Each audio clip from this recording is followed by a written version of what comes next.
Welcome to the Wide World of Punting, episode 2 of the second season. I'm Jacob Wynn from The Tripod. Really hope you guys enjoyed episode 1, which was a 75-minute Q&A with the CEO of Top Sport answering your questions. As I mentioned last week, this summer I'm doing less episodes, but they are going to be a bit longer, and today's episode is a little bit longer and an in-depth chat that I think you're going to find really interesting. Apart from the Wide World Bet of the Week, which I'm going to throw in right at the very end, this whole episode is an in-depth interview I've been really looking forward to bringing to you guys, which is with Mark Porter, who runs Punt Hub. For those who don't know, Punt Hub is the largest Facebook punting group in Australia. They've got nearly 100,000 members, and we had an awesome conversation from one group admin to another. Mark has a really interesting background, and our chat in this episode is kind of talking about his journey, lots of stories along the way, as well as what it's like to run a massive group, the obstacles he's faced, and the daily challenges and decisions and tasks that are involved. And it might help people who are in any big groups kind of understand a few aspects or realize things they never knew about how big groups work and why things might be the way they are. I know a lot of people are also going to be interested in the business aspect, like how does a big page or a big group make money, and the whole world of affiliate marketing, which we definitely dive into. And in saying that, there are heaps of references in this chat to how things used to be in terms of affiliate marketing. So big incentives for punters, bonus bets are talked about, massive offers, and those are all really relevant to a lot of Mark's stories throughout his journey, because he worked for a bookie before he began Punt Hub, and he also had his own affiliate marketing business, so as well as, still relevant to this day running a group. So please understand, anytime either of us are referring to anything like that, we're talking about things that no longer currently exist. But I think it's still, those things don't exist now for good reasons, but it's still really fascinating and quite crazy to discuss the landscape and the industry and how it has changed in just a few years, as well as what the practical effects have been. I also want to just quickly touch on the editing. I have to apologize. I've spent heaps of time clipping this all together, putting this episode together. There will be several times where it does feel like the conversations jumps, and the fact is we talked for over 3 hours. There's several tangents, there can be interruptions. We went into really great detail on some, points which might be more preliminary. So I've really tried to streamline it and cut it all together to improve the structure for you guys and to make the episode as quality as I can. So as I said, over 3 hours of chat, I've actually condensed it into 2 parts that are about an hour each. So part 1 is tonight. Part 2 is going to be next week's chat. We covered that much stuff. And I've just tried to put together the most interesting and most informative parts of the conversation. You might think an hour is a really long episode, and it's probably the longest pods I've ever made, but you'd be surprised how quickly it fills up to when you're creating content. So hopefully it's still quality. I just wanted to touch on that because I'm never deliberately cutting the guest off. I'm never deliberately cutting info out or trying to cut anybody's responses out of context. I'm just trying to condense it in, make an interview as great as it can be, and it is a really great chat. It begins with Mark talking about when he had just come out of uni. He studied in an economics background. He's a young guy working at a pub, looking for a career, which is interesting symmetry because to this day, Mark, while he runs Punt Hub, also works at a pub, but he gets into all of that. So this chat begins with him talking about looking for his first job in the industry, which ended up being with a professional betting syndicate, and we go from there. Here's my chat with Mark Porter. I hope you enjoy. Because I liked punting, and I like the idea of markets and things that are like dynamic stuff. Like I liked the excitement of numbers jumping around and trying to sort of do that. So I was looking for jobs for traders, or and there was heaps of jobs for traders, and I just was young and pretty. I was just like, yep, send off an email, resume. You just send them all out and just see what comes back. And I was far from a good uni student, and I didn't really have anything impressive on my resume at all. Probably still don't really, but you just see what comes back. And some of the high-end places are like, sorry, we're only accepting, high honor students and people in these gifted programs and shit. So I was like, see ya. But a couple wrote back and said, yeah, do you want to come in for an interview? And, oh, do you know much about horse races? I said, I fucking love it. I said, I watch the races every Saturday. I talked with horse racing about my friends. I don't know the ins and outs of it, but I've picked up what I have just from sort of trial and error. I've lost plenty of money in sort of doing that, but yeah, I love it. It's like a problem that like we can send people to the moon, but you can't definitively tell me who's going to win a horse race. Like we can't, accurately. We can think we can, but like there's obviously a margin of error and everything. But you can't tell me who's going to win a horse race. And I always say it's like golf, right? Why do people get obsessed with golf? It's because you can't fucking beat the game. You can never score it. Like there's no such thing as a hole in one on every course. Like even if you play one of those little chip and putt courses, you're not going to get a hole in one every course because it's just there's so many variables that change day to day. So it's like something that And can never be solved. You're always exactly, striving and to get better, but you never solve it. yeah, and you get a little bit better, and you go and you. Everyone's had those days where you have a fill up, and you go, "Fuck, I think I'm pretty good at this. I've cracked this." You get on these stupid sort of like little tangents where you picture yourself being a professional punter, living in the Bahamas on a yacht. It doesn't work like that, You get brought back down to earth pretty quick, and I think that's part of why it's so appealing to a lot of people because it's just something that can't be solved. Big believer that like punting is still a form of entertainment. Like it's demonized and like, yeah, if you do anything badly, like if you do anything to the extreme, it's shit house. If you smoke a pack of cigarettes a day, it's not going to be good for you. If you drink a case of beer, fuck, I'd love one too. Yeah, cheers. If you drink a case of beer a day, it's not going to be good for you. You know what I mean? If you bet all your paycheck in a day, it's not going to be good for you. Like anything, if it stops becoming fun, do something else. For any of the audience that don't know what like a quant model is, it's effectively just getting all of these bits of data and creating a model that will say, based on all of these bits and pieces that you've given me, the likeliest outcome is this.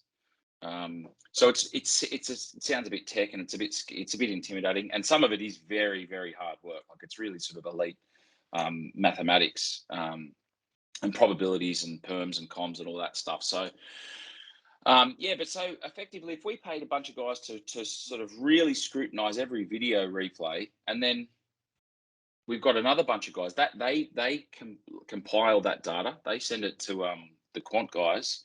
The quant guys sit there and work out and tinker with it until they've got a model that fits it best. They send that model, or when I say the model, they send the odds on a horse race to the guys that are doing the trading.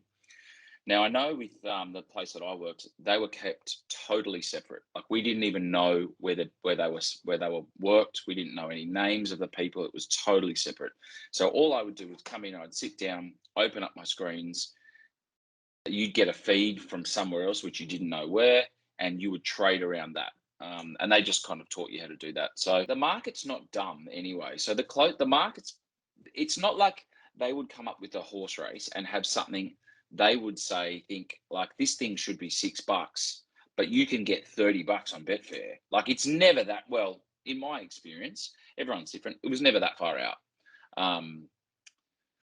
So the margins were skinny, and they often take 7 or 8 positions in a race. So they'll back 3 things, lay 4 things, and they're just sort of like, they're just hoping to come out in front with the results. We were pretty much providing liquidity to the Betfair market. So like you would go maybe 2 hours in advance. So if it's, what's the time now? 6:45. So I'd go to the races starting at 8:45 p.m. and you would have your model would already be in there. So it might have runner 1, the true odds, or they think the odds should be $4. So you'd put some money to lay it way under, and you'd put some money in the market to back it way above. So if someone came in and moved it, you would get hit and you'd back it at a big price, or you'd lay it at a low price, at a really low price.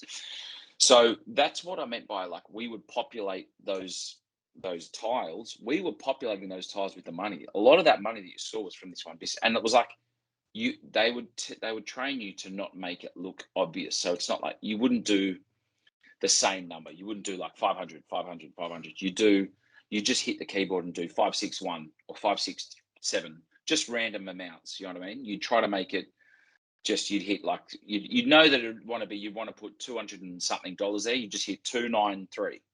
And so it didn't look like it was all really sort of robotic. It looked like it was sort of there was a human element to it, but there were other syndicates around the world that do exactly like do this stuff. So it's like you're sort of almost competing. That's a hell of an introduction to the Yeah, industry. But you were only in one part of the team where you were being fed like we're working off the fact that this horse is a 25% chance to win or a $4 true odds. But you weren't necessarily privy to why the guys made it a zero. $4 shot. So that's why you're saying like Yeah, you don't come out of that knowing how to beat the system or anything like that because nah, obviously you don't know what's gone into their model. But so what was the next step then when you left that job? So after that, effectively, I said, look, because I used to look after some big punters down at the pub, and I said to them, look, guys, I'm out here. Like I'm leaving in a month. I've given my month's notice. You know, I won't be able to look after you so much anymore.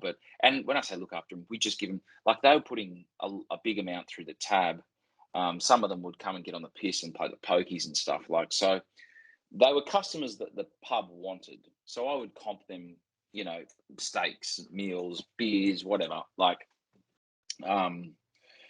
you would look after them. That's what I meant. And then one of them was just like, mate, I got a job for you. There's a new bookie, a big mob that's in Sydney. That's they've been around, but they're some new owners have bought this bookmaker, and we want you to come and run the Sydney office. And I was like, fuck, okay. It was like, you know, the Wolf of, I don't know if you've seen the Wolf of Wall Street, where they're all in the call center and it's just like feral. It was like mayhem. that. Yeah. It was like that. It was this call center, and like no one was in like business attire. It was like guys were in singlets. There were like girls were in like not bikinis, but you know, it was like because it was around summertime, I think, from memory, or maybe it was like spring. But it was like just guys had headsets on and were like throwing an American football to his mate at the other end. There was probably 25 people in the room.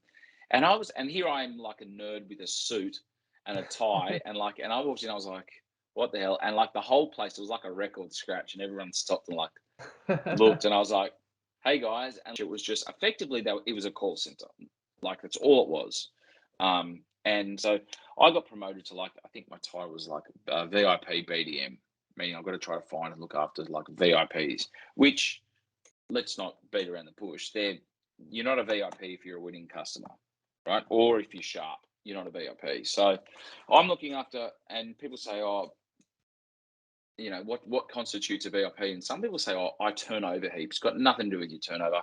It's how much money you put into their business. Now, what happened was I had a bunch of guys I knew, and there was one bloke that I got on with him really well, and he was pretty rough, worth a fortune. And he was betting. He was a losing punter, but he was doing it sustainably.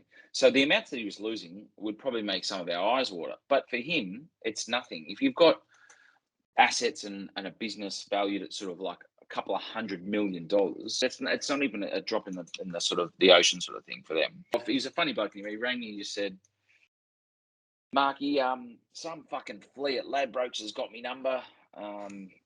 Well, you can now cross Ladbrokes off the list of who it was. It wasn't them, but he said some flea at Ladbrokes has got me number, and they've offered me 50 grand for a 50 grand deposit. But you've been good to me, and I like you, and I like having our chats every Tuesday and stuff. So you match it, and I'll stick with you. And I was like, mate, like I'm not going to piss in your pocket, and like it's my job to keep you betting here. But like you're not an idiot, and I'm not going to pretend you're an idiot, mate. I flat out can't match that offer because, and I explained to him, I said, new bookies are trying to dangle a carrot, right? They want you to take a big bite out of that carrot. And then once they've got you betting there, then it's easier for them. So that's cost per acquisition. So they want to get you with a big first offer. Once that's happened, the offers get less and less. You know what I mean? And it's more of a maintenance sort of thing, like a retention strategy than an acquisition. So I just said, mate, take the offer from Ladbrokes. I said, mate, that's like there is a good bookie as any other ones. They'll take a bet from you. Like it might have changed now. I don't know what the risk difference is now. It seemed to be a lot more people betting back then, but I don't know if that's true or not. Like it seems like you could get bigger amounts on without being sort of limited or sent to a trader or something. So I said, look, there's no reason not to take that offer. I said, look, I'd probably lose my job if I got found out saying that, but like I'm not going to piss in your pocket and say no, just fuck them off, stick with me, and I'll only give you half of that. Like that's he knows that that's not good. You don't have to be a scientist to see that that's not good value. So I was like, take the offer. If you win, if that's your betting for the next month, if you win, rip it out of them and come back to me, and I might be able to do something because you haven't bet with us for a month, right? He said, "Fuck, thanks, mate. You're a legend." He's a funny bastard. He said, "I appreciate it." And that's kind of when the penny dropped for me. But I was like, man, why isn't this guy? If he's that wealthy, why doesn't he just? He should just get his PA or a betting like a PA to ring. Say like, I've got 4 horses running on Saturday. These are their names. Like, go and find out what the odds are. Ring these 8, 10 bookies. Tell them my boss, who's Mr. X, he wants to have a bet of $20,000 on this horse. What's the best price you can do? If it loses, what can you offer a rebate? Can we get a deposit? Can we get a bonus bet? Do we get an owner's bonus of up to what?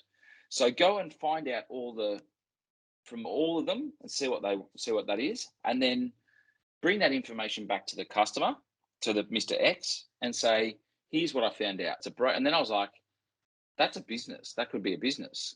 Someone like these big guys being like a betting PA, or a punting personal assistant, right? And I was thinking about like punter's PA or like punting assistant and then I was just like, well, effectively it's like a mortgage broker. It's a betting broker kind of thing. So we started that business. Well, we resigned from where we were. When I say we, there was a few of us because I ran that idea past a couple of other guys. And we resigned and we had to do sort of a 3-month non-compete where we couldn't really work places, and effectively just went and sort of started the betting brokers. Now, in theory, it was like the idea kind of makes sense. Like you tell someone that works in finance or something, they're like, oh yeah, that makes sense. In reality, it was very hard. It was pushing shit uphill because you'd go to a bookmaker. We went to BetEasy or LuxBet or Ladbrokes and said, this is our idea. They'd sort of go, well, effectively, cool, you might bring us some customers, but you also might pull some customers out from us to try to shop them around. And our attitude, we were like, yeah, but that's the marketplace. That's the brokerage. Like, then it's up to you guys to be competitive. We're increasing we're trying to disrupt and increase competition. So instead of like, you might have to bet this guy 115% instead of 125% or whatever. You know what I mean? Like you guys are going to have to, be more competitive to keep his business. And they were kind of like, yeah, okay, nah. Like they let us set up, but it didn't really, mate, for 18 months, I was back at a different pub, but I was back sort of like pouring beers and I was managing another pub just to make ends meet. Because I literally we were making $100, not even. There was probably 4 of us at that stage, I think. We're probably making about $75 a week each. So it was like really ordinary. So that's how the betting brokers started. The biggest challenge with that would to me sounds like the contacts. Like you can contact each bookie and say, what can you do for my people? But where did you get your initial people from? Is that the contacts you'd made through the past job and through working at the pub? Yeah, so I knew a couple. Like I knew personally a couple. So that's where you start. And then you're like, look, I can do this, this, and this. And like people are sort of like, oh man, I'm busy. I don't really want to talk about fucking gambling with you. But then comes Friday afternoon or something, they'd give you a call back and they'd go, yeah. And I'd go, listen, we're just starting out. Do you know any big punters? I said, I don't care if they don't have to be. I don't care if they're winners or losers. The bookmaker will work that out. That's not my job to profile these customers. If they like a bet and they want to bet big, come through me, and we've got access to all this extra shit that a lot of other people don't. So it was like, but like I said, that was 18 months of nothing, of less than $100 a week. So it was 18 months of us people ringing, and you get heaps of scammers that would, when I say scammers, they're not scammers, but like someone would ring up and go, oh, hey, my dad's a massive punter. He wants to use your service. And I'd go, okay, get him to call us. They'd say, no, like I'll just do it all for him. And I'd be like, mate, no, I don't think it's going to work. Like, we need to speak to the potential account holder. We can't do. They'll say, no, it's going to be in my name, but it's like my. And I was just like, mate, no. Like, just weird shit, or like, oh, look, yeah, my mum's a massive punter. She heard about you. She heard about your service. She wants to deposit 10,000 and get a $10,000 match. Like, and back then you could talk about matches before they signed up and stuff. So, Yeah. so we'd just be like, yeah, okay, look, tell your mum to ring us, this kind of thing. So you'd have to try to, whilst we weren't profiling customers, we were trying to weed out people just trying to rort the system, or, wash bonus bets on Betfair, or anything that would, like, effectively, we wanted to be a legitimize the business and say, and bookies go, all right, these guys are a source of potential customers. And we wanted the punters to go, right, at least these guys have been around for a while, so they've got a few people on board.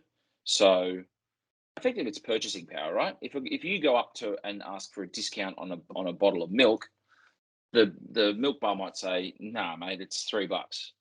But if you walk in with 200 people from the town and say, "Hey guys, we want to buy all the milk, but they're going to reduce the price.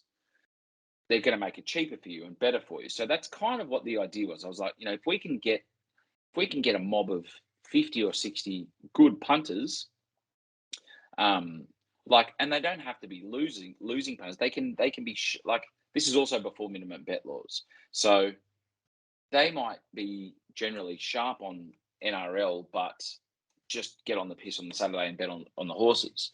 So again, we're not going to profile the customer.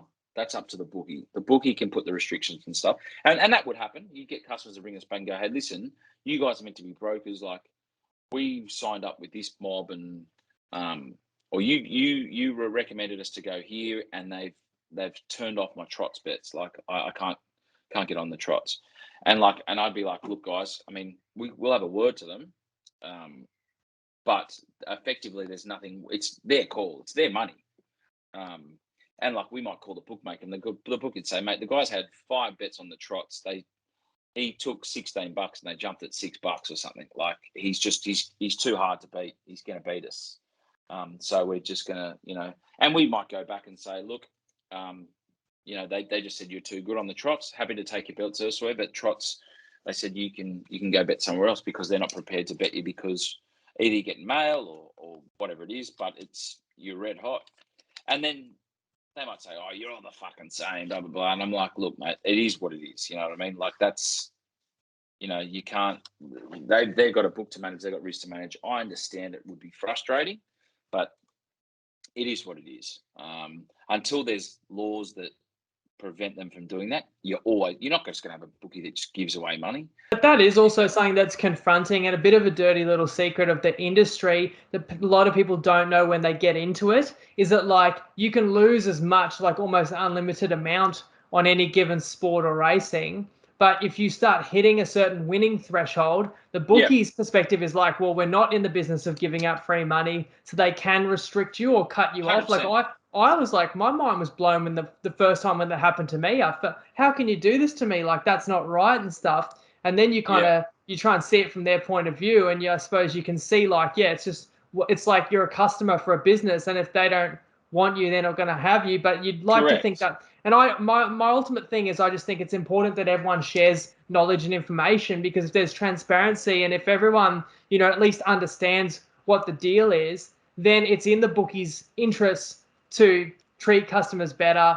to be more competitive, to take bigger bets, to not, be so fast to limit. Because if it's all unknown and people don't know what they're getting into, the bookies are going to get away with a bit more, I guess, mistreating 100%. or, and 100%. certainly, like, different people will feel differently about this. Some people will just think it's completely unethical and stuff, but, it's one of the realities of the industry.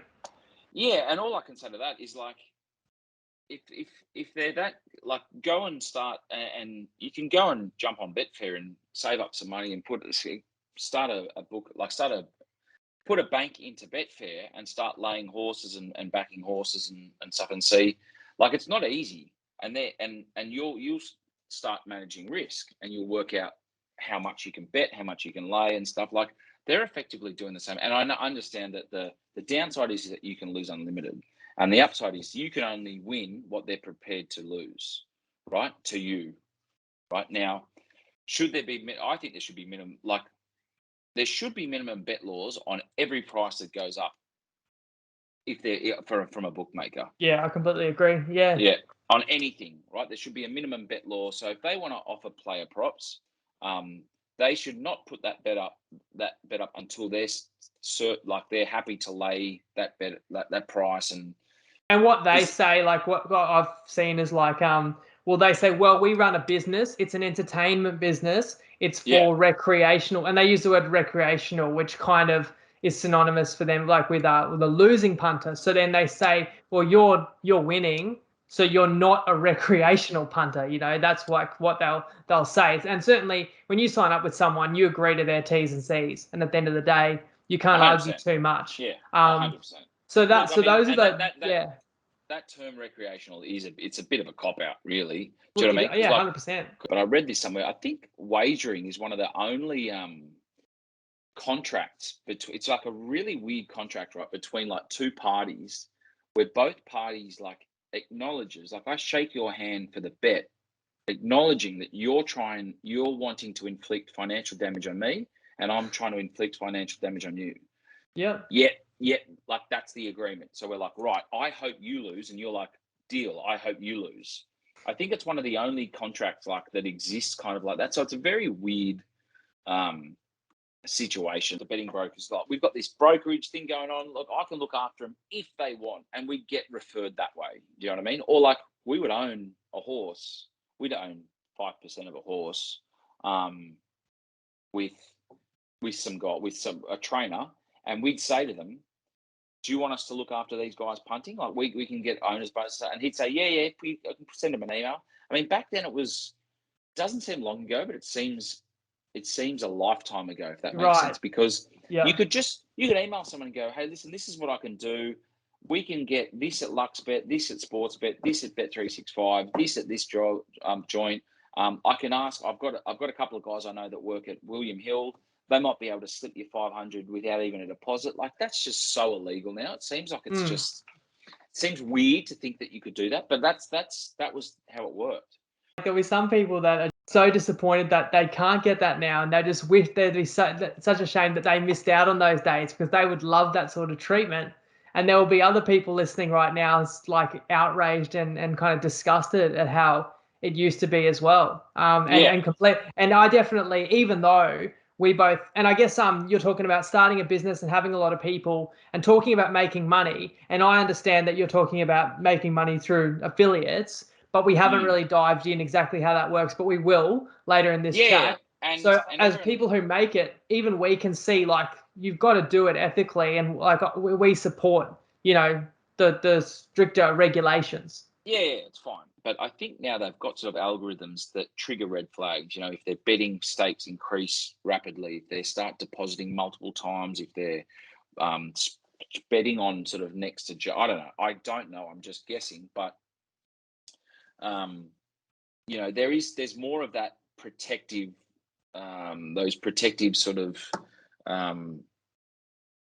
aspects of a bookmaker's sort of site now, and their service, right? And a little bit more responsibility or onus on bookies to profile their customers, not just for their own benefit to cut out the profitable ones, but as you say, to check their behavior to make sure it's not problematic. Now, I don't know either. I don't know the exact rules, and you always wonder like how much each bookie would be different too, and what they do and how much they really care. But you're right. I think there's a little bit more understanding about that, hopefully, to protect customers as well. And deposit limits and responsible gambling reminders and stuff like that. You don't know how serious they are about it.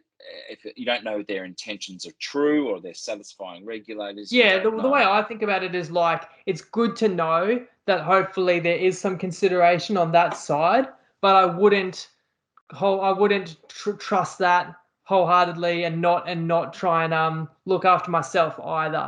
And not assume that that's that they're looking out for me. Like, I would definitely employ each person to and that's what I always say, like, take a step back or whatever. And what you said right at the start is like, only punt if you're enjoying it, because like any vice, too much of something can be a real negative on Yeah. your life.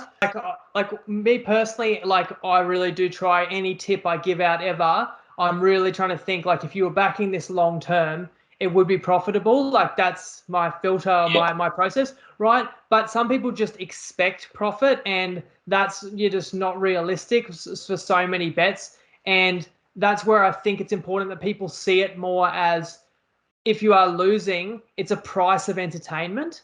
So Yeah. you're paying because if you watched that race or you watched that game, it wouldn't be as exciting if you didn't have anything on. So Oh, that's the 100%. idea, is that therefore you get that entertainment, you get that extra excitement, and because it's two footy teams are playing, but they're not your team. But now you have $20 on.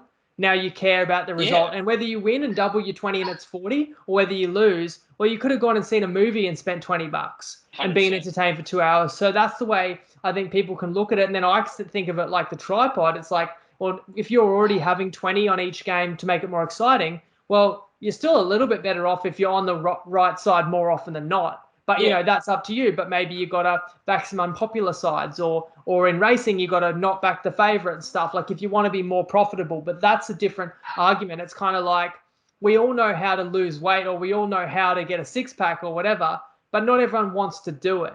Yeah. Some of us Oh, still love to have our dessert. We don't. Not all of us. I know you're going to the gym later, but not all of us want to be like oh.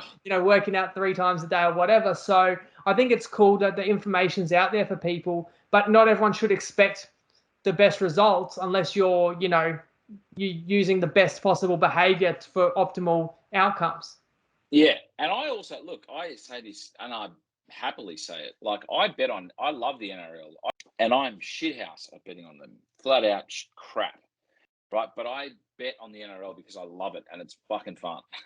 And like, I will bet things that I know like that are super unprofitable, like first try scorer markets or something. You know what I mean? I'm not sure what they're priced up as, like the 160% markets or something, like which is really really bad pricing.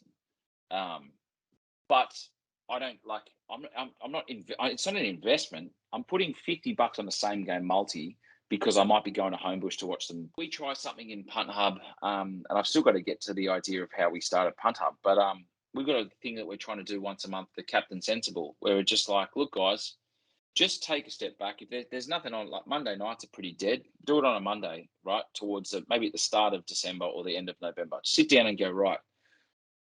Where did I do most? Write down on a piece of paper, get a pen, so you're actually writing it. Don't type it out, and write down which bookies you used. Go to your bank account and see how much you deposited. See if you withdrew, right? And just do deep dive on your own self. It'll take you an hour, and it's kind of interesting and can be pretty fun. I try to just find out where you're leaking some cash. So, Matt, we went on a little bit of a tangent there, but albeit a really important tangent, talking all about, responsible gambling strategies. And truthfully, that could be a whole podcast episode in itself. And I definitely want to go down that road a little bit more in upcoming episodes of Wide World of Punting. But I do think it's really important as well, what like some of the advice you've given. I agree with all of that too. And that's why I come at it from like, if you think of it as entertainment and you think of like anything that you might lose as a cost of entertainment. And if you're breaking even, that's a bonus. If you're having a little extra skin in the game and you're not losing, I just say that I don't say it to try and lower expectations because I'm someone who shares tips. I say it because I do think maybe people have unrealistic expectations where they think they should be winning. And then it's like you said, you win a little bit, you want to win more, so you bet more. And that's where you get into trouble. And then you have a loss. And the reality is, instead of just facing the loss and say, well, that was the cost of my entertainment, people don't accept that. And because they think they should be winning. So then that's where they're likely to maybe, put more in. And it can be a bit of a slippery slope. Yeah, So we can put a bow on it if you have any more kind of thoughts on, responsible gambling. And definitely both of us being, admins of big punting groups, we do feel that responsibility to get that message out there. And, yeah, as much as it's awesome when people are winning, it's like, not setting, because there's plenty of other people out there that want you to join their group, and they will promise you the world, and they will tell you that they are in the Bahamas on a yacht chucking their bets on, and you will be too if you follow them. And there's plenty of people, false prophets out there, and we're not that. So feel free to put a bow on that. Otherwise, we'll get back on track as well with Yeah, with the sure. idea to create the Punt Hub group? So effectively, we had, like I said, we started with this betting brokers idea, and it was going okay, but we weren't. I mean, we all had other jobs, and a couple of guys actually were like, "Fuck this, this is too hard," so they left the business, and um,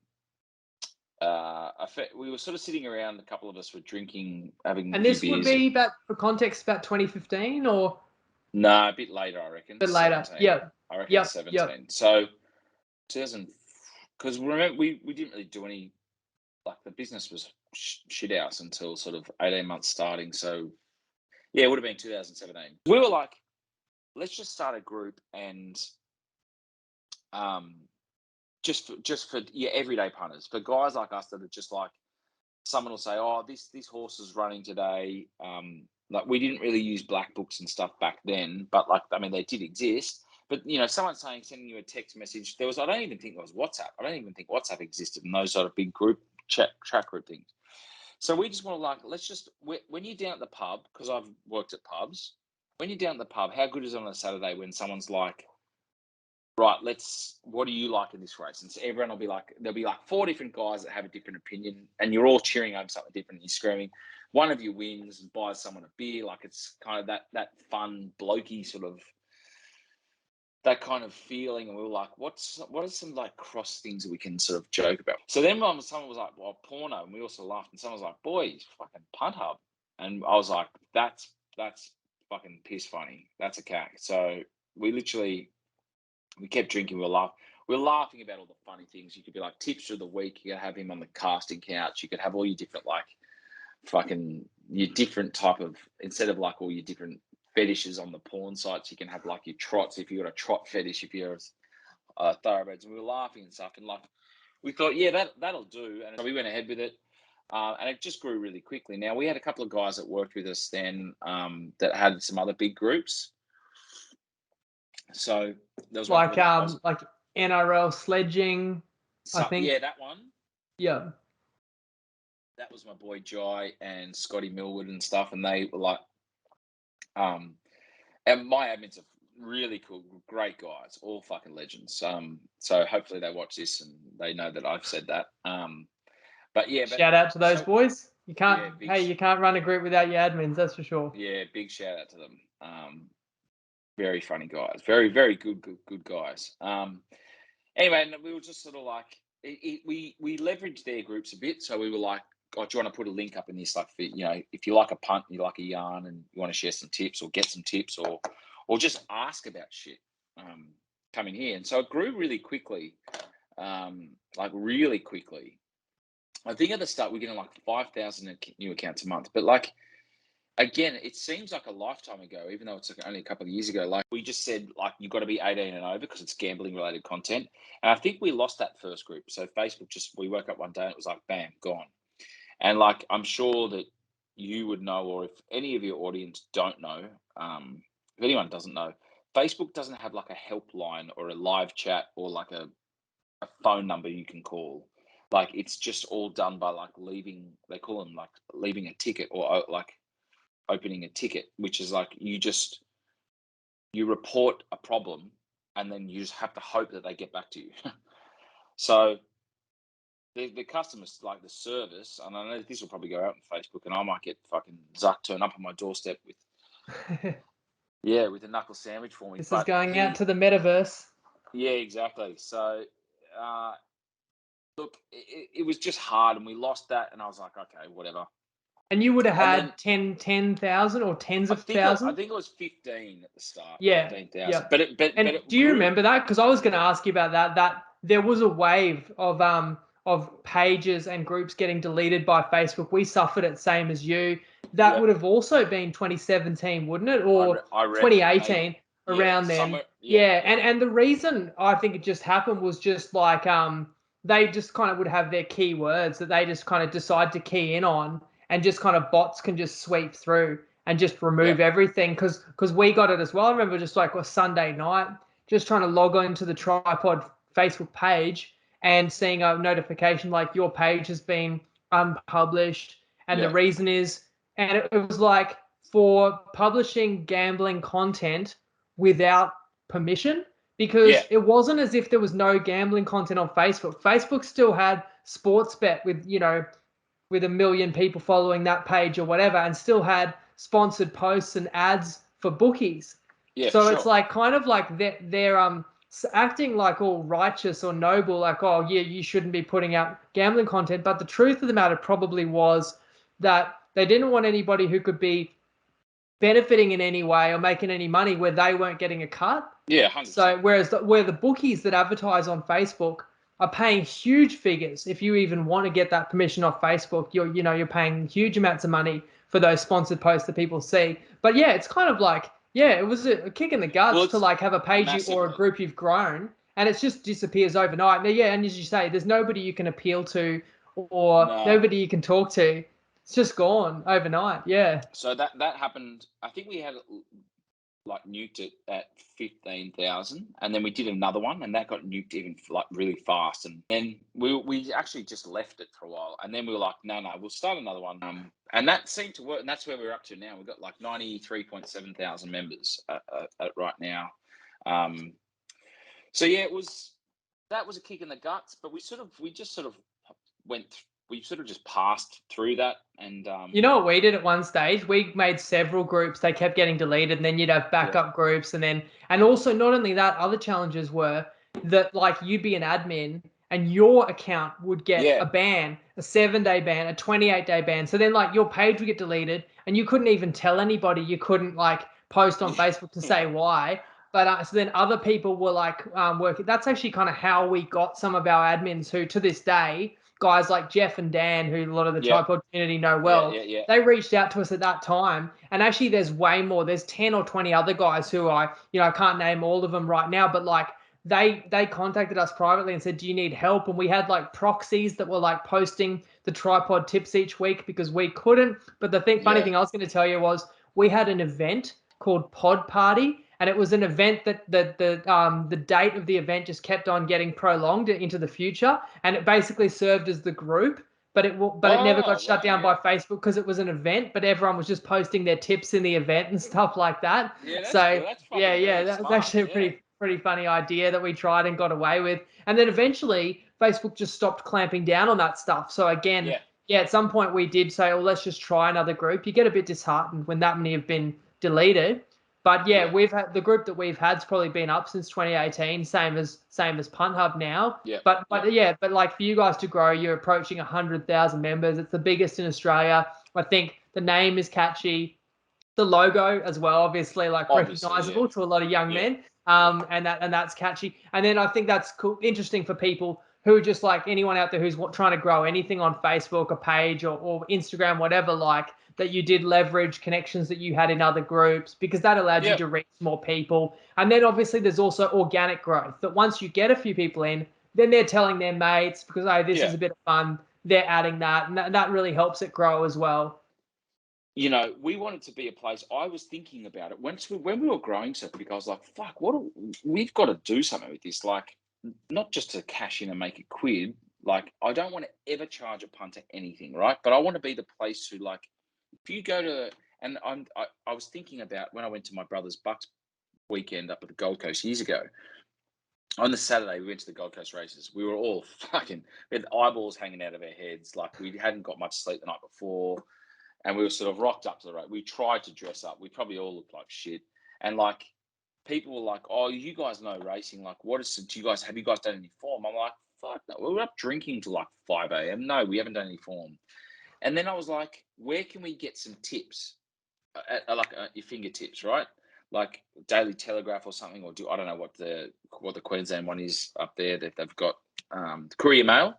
So the Courier Mail might have, like the tips for Gold Coast races. And I thought, and I went back to that thinking about that. And I was like, it'd be sick if, a good place to go would be, if you could just go bang onto Punt Hub, search for hashtag Gold Coast and just see anyone that's like puts up a tip.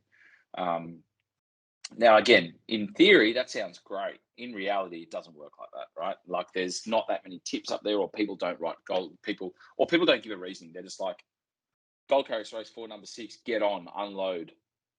And I'm like, no, I'm not going to do that. Like I can just that effectively that's the same as me just closing my eyes, just pressing my finger on the screen and seeing what I touch. Like there's no reason, like nothing. So that's kind of where we wanted to get to. Now we've like I said, we've strayed off course quite a bit during, I was in lockdown for 4 months in Sydney, and a lot of other people would have been as well. So the world's pretty crazy, but these are some things that we wanted to do. I don't know if there's any budding software developers out there that want to help us, but I was quoted minimum like a deposit of $100,000. So I was like, fuck, dude, I don't even have 10 grand. Like, sorry, there's no way I can do that. You know what I mean? For a website or an app, for or a form guide, to make a horse racing form guide. on what platform though? On the website. Website, that would be mobile responsive. Yeah, not an app, but yeah. No, not an app. Yeah. But so similar. Yeah. Yeah, but pure, like, so effectively just go to punthub.com.au/form, and then that's the racing form guide, right? And just we would pluck the eyeballs out of what and it's it aggregates a lot of great content providers and then puts it all in one place. So depending on what meet or what race you're interested in, it's kind of all at your fingertips. We were going to do it properly, so you have to buy, like, pay for the race fields or pay for all that data from, I think it's AAP, or there's a couple of services that do it, but that's about, this is a while ago, so it's probably gone up a lot now, but it was like $3,000 a month, and then to pay for the historical stuff for, like, so they're all their past results and stuff is another couple of thousand a month, I think. So yeah, it's, let's say it's $5,000 a month, that's $60,000 a year to just for your feeds, and then it was $100,000 deposit to get this sort of looked at. So I was just like, that's way beyond anything I can do with the budget that we have, which is, like I said, I don't even have 10, let alone 100. So, and that was a deposit. That wasn't like that wasn't the cost that we'll at the end of it you'll have this. So we've got plans on doing things like that. We wanted Punt Hub to be a place where that's right, I didn't touch on this, the education. So I know you've done that really well with some of your podcasts and stuff when you talk about book percentages. And and we've called it like Punting 101. Which is what I think we've got a little section. Oh yeah, you were telling me that you had that idea of Punting 101, and I said, oh, are you familiar with like a catalogue of stuff that we've done? And you hadn't really seen it, but like you've had the same idea that like there's a lot of people out there that are actually quite interested in punting and follow a lot of content, and maybe don't always know terminology or know some of the theory, some of basic theory or strategy or whatever behind certain aspects of punting. So you want to create like that information hub. Correct. And one thing I don't like, which is weird, and I was perhaps pretty good at this at school, like I never really gave a fuck about asking a question, even if it was a dumb question. If I didn't know something, I wasn't shy. I'd be like, excuse me, sir, I don't get that. Like, what does that mean?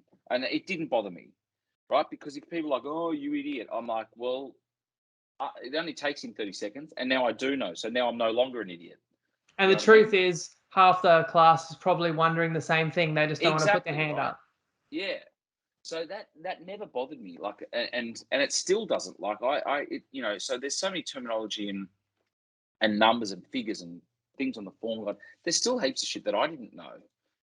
The reason I'm sort of bringing that up is that we've got on our website, Punting 101, we've got 9 articles that we sort of started, and we dropped off. Look, the last article we wrote was probably a year ago or something. But, that's something that we want to do. We want to be, and one thing I'll also say is that we don't want to compete with other groups. I think the more information that's out there is great. And that's why we're more than, when I remember we put a thing up saying we're looking for some NRL guys, and you were like, hey, listen, I know we're kind of like competitors, but do you want us to post in you? And I was like, fucking oath, like, because I followed your NRL from the start pretty much. I was like, these guys are very, very sharp. So we're not trying to compete, like it is almost like between a few of us groups and stuff, it's kind of, we're trying to be just value added for the punter, right? We're not charging them. So it's free to come and go as you please. And you also got to remember, there's so many people out there that also don't have time to sit on Facebook and scroll through stuff. Like some people like don't care that they don't know what, if if a bookie's got 135% market up, they don't care that they could have the other books 125%. They're just like, oh well, I've got an account here, so I'm just going to bet here anyway. But and that's fine. That's absolutely fine. That's who am I to tell them? No, you're an idiot. You shouldn't do it like that. Some people. Still, a lot of people don't understand scratchings and deductions, right? I was about to say that because as group runners, how many posts do you get like per day or per week of people? Hey, I haven't been paid outright on my multi or my single and stuff. And I want to get through like all the stuff that we do on a daily basis. Someone will have a bet on sports bet, right? And will get paid out half the amount because it's a dead heat. And rather than going to sports bet or trying to find the answer themselves, they'll just come on the group and go, this is fucking bullshit. Look at this shit. I got rorted. This is horrendous. Like, fuck these bookies, fucking grubs, hashtag scam, and post their bet slip. And I'm like, dude, like, take a breath. Go look up, just Google what happens in a dead heat in horse racing. What happens to my bet in dead heat in horse? You'll be able to find And I actually have noticed Sportsbet's got a bit better with that, where you get random pop-ups on Sportsbet, and it's like there was a dead heat today, just so you know. That will be paid, half win on each, or there's been a protest, and it's like, and you actually know that they're feeding you that because their customer service are getting smashed by the same question 500 times. But also the other thing that, like, look, it's fucking Facebook. It's not real life. Everyone's sort of on there, and everyone's. People can be having bad days and good days and stuff. So I understand. Sometimes it's frustrating when you see someone write something that's just, you're like, oh man, he's serious. But you just have to scroll past.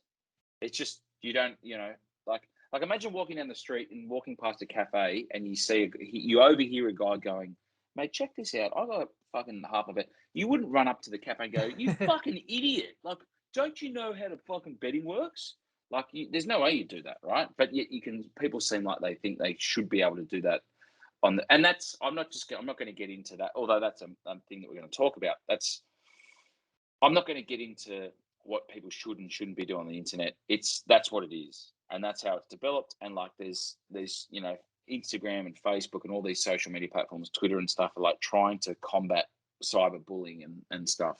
And there's probably a long way to go.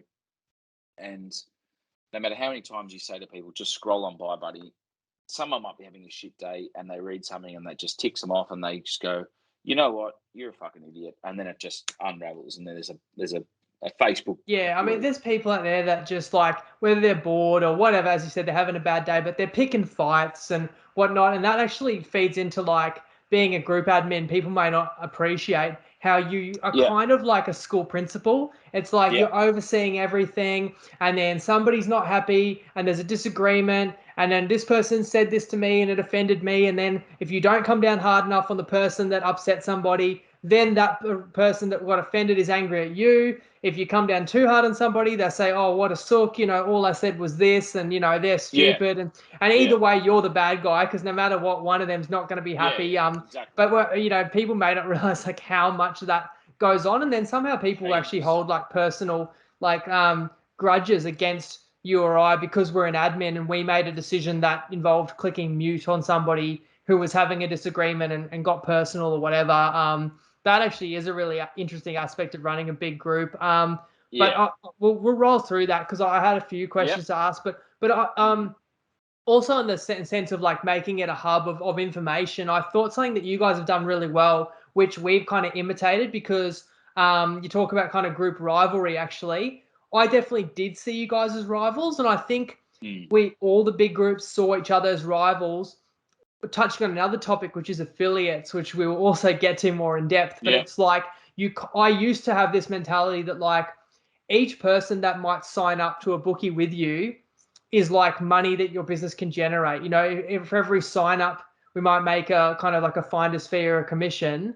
And for every person that joins Punt Hub instead of Tripod, you might get that commission instead of me. So we're like direct competition, where now I just don't really think about it like that. For one, I think affiliate earnings have really dried up. I think you talk about the Wild West and back when we started our groups like 4 or 5 years ago, you could advertise a lot more openly. You could generate a lot more signups. And I'll candidly say, like, as a business, Tripod, we made more money. Well, the most money we ever made was in 2017.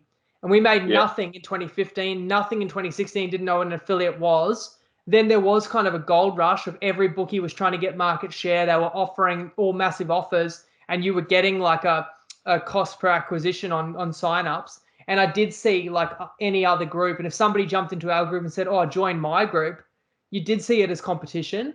Yeah, yeah. But Well, yeah, the thing about the self promoters. No, that's another point we've got. But like, what pisses me off? Well, it doesn't piss me off. I don't lose sleep over it. But like, don't unless you got permission. Don't just think that Tripod is a place for them to advertise their Punt shit. Hub is a captive audience of 100,000 people that if I post in there, I get a free billboard for my my Yeah, enterprise, which a lot of people do think.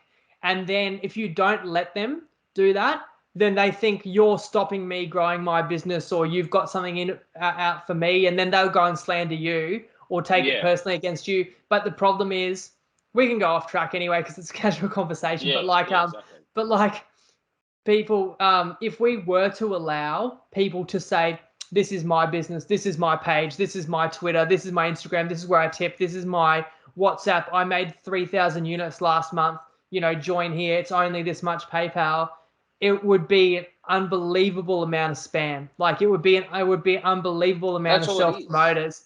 It'd just And be that's why it'd be yeah, and I think you and I have a similar philosophy on it, that we restrict it a lot. And like we do let other people know maybe where else they might be able to get more of their content, if they are at least a group contributor, like someone who's genuinely in there to that and doing something, bringing something to the table that benefits members, rather than people that come along just purely with obviously thinking they're going to benefit themselves. yeah, exactly. That's exactly it. I'm happy for them. If they want to contribute and start posting tips and go, hey, listen, I've got a Twitter that I put something up. I'll go, mate, absolutely fine. You've been posting here for 4 or 5 weeks. It's really good content. You've put your balls, on the line and said, this is why I think it's in the win, or blah, blah, blah. Some of your results aren't great. Some of them, you've had good weeks, bad weeks, like everyone. Chuck it up. That's fine. I don't mind that. And people do think that anything that's posted in your group is endorsed by you. There are Yeah, people that believe that. there's a lot And of people that therefore, believe that. because we both know, because we get the blowback if someone ever follows somebody outside. I've seen people follow stuff outside of the Tripod group and then come back to me to complain because, this Yeah, guy was I actually saw this nowhere link near in your what he group. said. Yeah, yeah. And it's like, you shouldn't have ever let that person post in your group, kind of thing. So it always comes back on us. So it is, like a bit of a challenge for sure. I 100%. appreciate that. And like what you said about the people trying to push other businesses or services, like the answer is no, just because we're not a classifieds. We're not an advertising billboard. And it's funny, with these guys, there's been a few of them that have paid services, which, I mean, there are a few paid services out there that are legit and that are good and that provide awesome content and are transparent and they're honest. They have shit runs like everyone else does. They have fill ups like everyone else does, right? Like you guys could easily charge and for your services, and it would be, you've got the data to back it up. Everything's transparent. You go on shit hot runs. You also have weeks where you lose. That's just the nature of the business. So we aren't paid services. Sorry, we aren't anti-paid services. What we're anti is that I've worked in bookmakers. We've seen it all before. Like these places that come out that think they tip well, that want to start charging people, which again, you've got to start somewhere. That in itself would be fine if it was transparent. If they said, look, I've only just started, but I've been betting for 6 months, and I think I've got an edge. I'm going to put these out to you guys. I want $20 a month for it. At least then the consumer is like, okay, this is a bit of a risk. I'm paying this kid $20 or whatever it is. It's a risk, but I'm prepared to take that risk. He's told me he's only new to it. I'm going to go on this journey with him. I'm going to just bet small stakes and blah, blah, blah. But they don't. They're all like, there's at least fucking 2,000 Australia's number one, tipping service. Yeah. Look, there's 2,000 number one tipping services in Australia. They all seem to be, right? And I mean, you'd know yourself that they come and go like the seasons. Or even like you've kind of triggered a memory I have as well, but and I won't name any names of bookmaker or person or service, but like we know that bookies profile customers, and we know that people who share tips, are going to create a wave of a bunch of people all getting on the same market at once.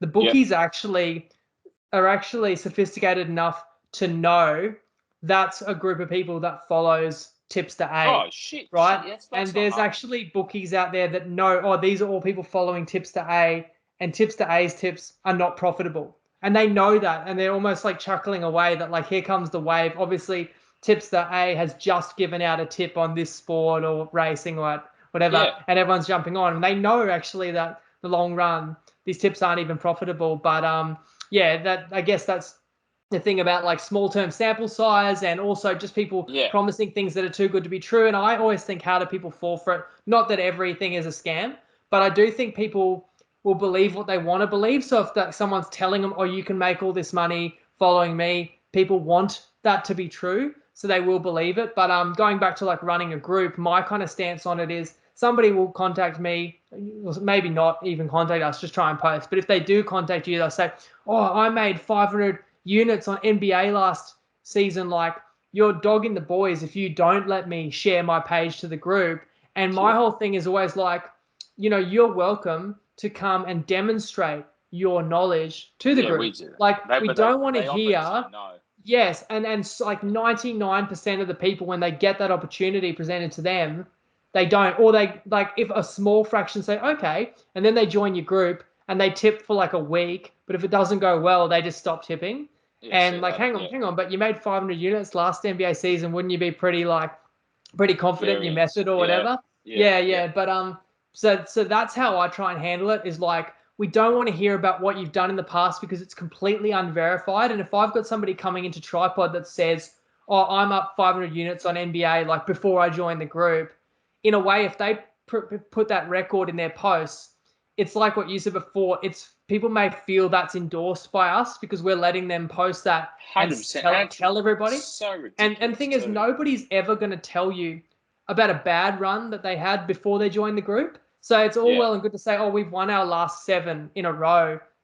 And like, I know people think they have a right to tell everybody else, but if you'd lost your last 4 in a row, you wouldn't be telling everybody else as well. So exactly. What we say is only refer to like results you've had in the group, because that is verified. Like, that's been published. And then, if anyone's doing anything dodgy, and this would be something that would happen in your group too, where people delete losses and stuff because they're trying to paint a picture. And so we've kind of like, the one good thing about running a group is that it is there is a lot of work involved, but there is somewhat self-policed, because there are a lot of people out there that actually want to hold others accountable. So it's probably a blessing and a curse that I'm sure you get people messaging you, tipping you off that this person's done the wrong thing, like all the time. It's we got like, our attitude used to be like, okay, it's funny, you get more sort of like strict as you get bigger, I guess, because you just don't have time and effort to put into it. But we used to be like, right, we would contact us and say, hey mate, did you delete a tip? And they go, oh yeah, I didn't know that was against the rules. And we're like, mate, that's a big no-no. Now it's just block. They're gone. And it's funny, 9 out of 10 of them know, like 9 out of 10 of them don't come back and go, hey man, I've been deleted from Punt Hub. Why? They know. You know what I mean? So 9 out of 10, you block, they're gone. See you later. And there's other groups out there. Massive thanks once again to Mark. As I mentioned at the top, that was part 1 of 2 of our chat. So I hope you did enjoy that, because part 2 is going to be in next week's episode, talking about growing the group to what it is today, deciding which posts to allow, which not to, dealing with spammers. You guys know those Telegram comments that you always see popping up, creating original content like how we created No Morals in the past spring, all the time, costs, stress associated with running a big group, the abusive side of what you cop. And also the second part of our chat is where we really do the deeper dive into monetization, affiliate links, other marketing revenue, explaining how it actually works. That's next week. Remember, this show is available video and audio platforms. I'm also deliberately not focusing on current events, so you can find this show whenever, or you can revisit this whenever you like. If you don't have an hour free on a Wednesday night, it doesn't matter. Just jump in to any of the conversations that you're interested in, other than the Wide World Bet of the Week, which I'll always include at the end of the show. That will be something that is current, usually a market that's up for a couple of days after the show's released. But again, I'll share my reasoning for that tip as well, always on social media, as well as I will at the end of this pod. And this week we're going to go NFL, not just because I love the sport, but it's Thanksgiving in America, which actually means 3 straight games, Friday morning to midday Aussie time. My bet is simply the Dallas Cowboys to be the highest scoring team of the day. $3.50 odds that is, and max stake $100 you can get on TopSport. If you need an account, the promo code is TRIPOD.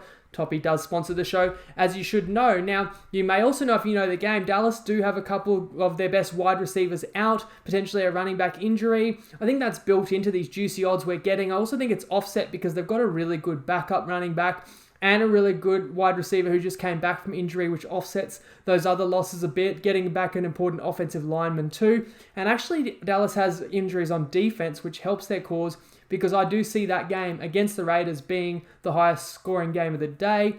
It's the game with the highest total of the day, and Dallas are the biggest favourites of the day. They're $1.30 to win. I think they will. First game of the day, Chicago-Detroit, 2 very substandard offenses. It's the lowest total of the game, and I think it should be tight.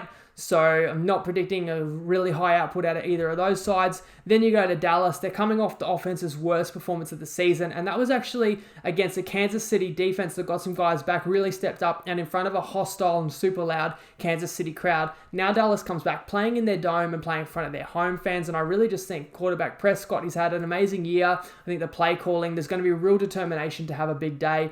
Then we just got to survive the final match of the day, Buffalo-New Orleans.